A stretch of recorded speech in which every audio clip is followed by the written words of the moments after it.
Sampo naman ay shorba naman.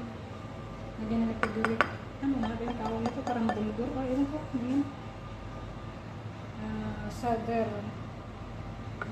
Kasi nagka-tards pa siya. Meron pa siyang ice. Kaya nalagay ko sa microwave. Kasi naka-frozen bago yung bili. Lagyan natin ng Quaker. Quaker o Quaker ba yan? Quaker o naman si Inday sa kusina. Dari sa gawa. Nalalanghap ko na naman yung himoy ng hangin na malamig. Yung gagawin ko.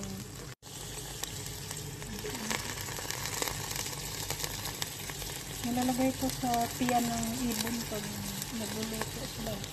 Ipayun natin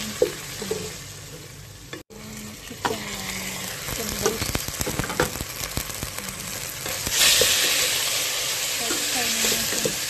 Ipayun yung shorba, tapos takpan, batakin natin yung manok at saka yung parang bulgur. Ayan.